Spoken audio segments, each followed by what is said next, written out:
దేశ రాజకీయాలు వేరు, మోడీ అమిత్ షా రాజకీయాలు వేరు. ఇది 2014 అనంతరం దేశానికి తెలిసిన కొత్త ట్రెండ్ రాజకీయం. సాధారణ కార్యకర్తగా జీవితం ప్రారంభించిన నరేంద్ర మోడీ ఆపై గుజరాత్ సీఎం అయ్యారు. బీజేపీలో ఎల్.కే. అద్వానీ వంటి అగ్రనేత ఉన్న ఆయన్ని పక్కనెట్టి 2014లో పీఎం అయ్యారు.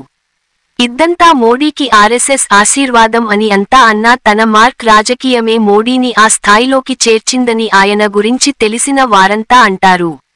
అందుకే మోడీ కోపగించుకొన్న కష్టమే, అమాంతంగా దగ్గరకు తీసుకొన్న కష్టమే. ఈ రెండు మోడీ చేసినా ఎదుటోడికి ముడీనట్లేనట. తాజాగా నారా లోకేష్ విషయంలో ఈ రకమైన చర్చ సాగుతోంది. ఇటీవల యోగా కార్యక్రమానికి ఏపీకి వచ్చిన ప్రధాని నరేంద్ర మోడీ మంత్రి నారా లోకేష్ ను ముట్టుకుని పొగిడారు. మోడీ ముట్టుకొని పొగిడారు అంటే ఆ పార్టీ అంతే. నారా లోకేష్ కి ఇదే చెబుతున్నారు అందరూ. మరి ఇటీవల కాలంలో లోకేష్ బాబుని మోడీ సార్ తెగ ముద్దు చేస్తున్నారు. లోకేష్ ని చూసిన వెంటనే పున్నమి చంద్రుని వెన్నెల మాదిరిగా నిండుగా నవ్వుతూ దగ్గరకు తీస్తున్నారు. ఇప్పుడు ఈ అంశం రాజకీయాల్లో చర్చాంశనీయంగా మారింది. మోడీ నుంచి నారా లోకేష్ కు ఉన్న ఇబ్బందులు ఏమిటి? నారా లోకేష్ ను సీఎం చేయడానికి జనసేన నేతలు వ్యతిరేకిస్తుండగా బీజేపీ మాత్రం ఆమోదముద్ర వేయాలని ఎందుకు యోచిస్తోంది అన్నది తెలుసుకోవాలంటే మా ఈ వీడియోను పూర్తిగా చూడండి. చూసే ముందు మా జాగో టీవీని ఇప్పుడే సబ్స్క్రైబ్ చేసుకోండి. మా ఈ వీడియోకు ఓ లైక్ ఇచ్చి వీడియో లింక్లు షేర్ చేసి ఈ సమాచారం మరింత మందికి చేరేలా చూడండి.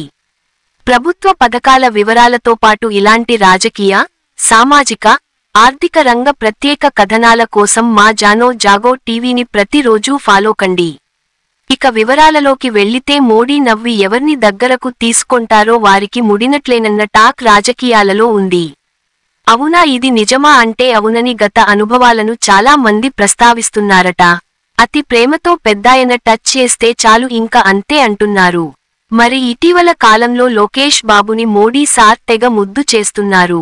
లోకేష్ ని చూసిన వెంటనే పున్నమి చంద్రుని వెన్నెల మాదిరిగా నిండుగా నవ్వుతూ దగ్గరకు తీస్తున్నారు.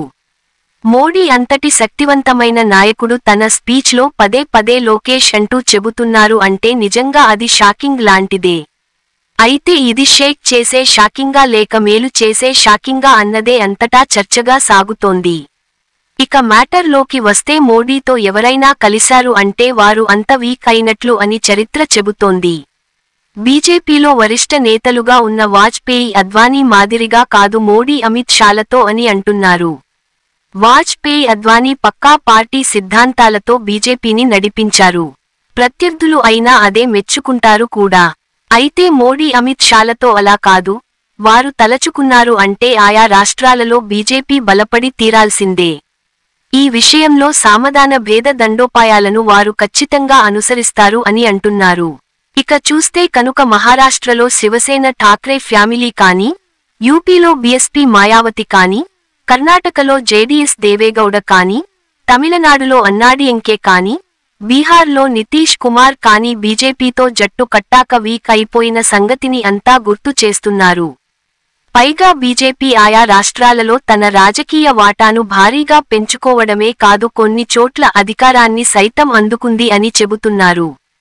పైన చెప్పుకున్న రాజకీయ నాయకులు కానీ పార్టీలు కానీ బీజేపీతో చేరి జూనియర్ పార్టనర్లుగా మారిపోయారు. ఇక ఇప్పుడు చూస్తే ఏపీ మీద బీజేపీ కన్ను పడింది. ఏపీలో పాగా వేయాలని బీజేపీ డిసైడ్ అయింది. నారా లోకేష్ ని అదే పనిగా బీజేపీ పొగుడుతోంది అంటే వెనకాల ఏదో జరుగుతోంది అని అర్థం చేసుకోవాలని రాజకీయ విశ్లేషణలు మొదలయ్యాయి. ఇక ఏపీలో చూస్తే టీడీపీ తనకు తానుగా సొంతంగా క్యాడర్ ఉన్న పార్టీ. ఏదో విధంగా కిందా మీద పడి అయినా పలుమార్లు అధికారంలోకి వచ్చిన పార్టీగా ఉంది. మరోవైపు చూస్తే బీజేపీ కనుక స్కెచ్ గీస్తే మాత్రం టీడీపీ ఇరుక్కోవడం ఖాయమని అంటున్నారు. అందువల్ల బీజేపీతో చాలా జాగ్రత్తగా ఉండాలని అంతా సూచిస్తున్నారు. బీజేపీ వల్ల టీడీపీకే ఎక్కువ నష్టం అని పార్టీ క్యాడర్ కూడా అంటోంది. మరోవైపు చూస్తే కనుక మోడీ చంద్రబాబుని పొగడడం లేదు, అదే పనిగా లోకేష్ ని పొగుడుతున్నారు అని గుర్తు చేస్తున్నారు. చంద్రబాబు అపర చాణక్యుడు, వ్యూహకర్త. అదే సమయంలో లోకేష్ ఇప్పుడిప్పుడే రాజకీయంగా రాటు తేలుతున్నారు. ఎంత ధీటుగా ఉన్నా చంద్రబాబు మార్క్ పొలిటికల్ వ్యూహాలు అయితే లోకేష్ కి లేవనే అంటారు. బాబుది ఇన్ బిల్ట్ నాలెడ్జి. లోకేష్ విషయానికి తీసుకుంటే ఆయన చేతిలో అధికారం ఉంది, వెనకాల తండ్రి దిగ్గజ నేత అయిన బాబు దన్ను ఉంది కాబట్టి దూకుడు చేస్తున్నారు. కానీ ఏదైనా సంక్షోభం వచ్చినప్పుడు డీల్ చేయడం అంటే బాబుకే చెల్లు అంటారు. ఇక చూస్తే బాబు మాదిరిగానే లోకేష్ కి పొలిటికల్ గ్లామర్ అయితే లేదు. అదే సమయంలో బాబు మాదిరిగా పొలిటికల్ గ్లామర్ కూడా అంతగా లేదని అంటారు. రాజకీయాల్లో ఈ రెండూ కావాల్సి ఉంది. గ్లామర్ తక్కువ అయినా గ్రామర్ లేకపోతే మనుగడ కష్టమని కూడా చెప్పడానికి ఎన్నో ఉదాహరణలు ఉన్నాయి.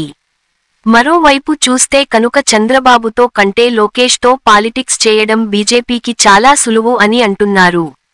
అధికారంలో సగం వాటా కోరడం ఇంకా ఈజీ అంటున్నారు.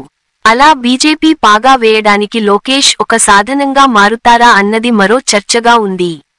అందువల్ల లోకేష్ ని సీఎంగా చేయడానికి బీజేపీ అభ్యంతరం పెట్టకపోయినా ఆ తరువాత మాత్రం చాలా సన్నివేశాలు చూడాల్సి వస్తుందని అంటున్నారు. లోకేష్ ప్రతి వ్యూహాలు రచించడంలో తడబాటు పడితే మాత్రం బీజేపీ నెత్తిన పాలు పోసిన వారు అవుతారని కూడా అంటున్నారు. ఇక ఏపీలో చంద్రబాబు ఉండగా బీజేపీ ఎంట్రీ కష్టం కావచ్చేమో కానీ లోకేష్ కి టీడీపీ పగ్గాలు దక్కిన మరుక్షణం కమలం మార్క్ రాజకీయం ఆట స్టార్ట్ అవుతుందని అంటున్నారు.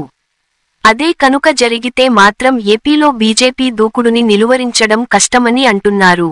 బీజేపీ రాజకీయ భవిష్యత్తుని ఊహించే ఈ విధంగా లోకేష్ ని దువ్వుతోందని అంటున్నారు. ఏది ఏమైనా లోకేష్ జాగ్రత్తగా ఉండమనే సలహా సూచనలు వస్తున్నాయి ఆ పార్టీ నుంచే.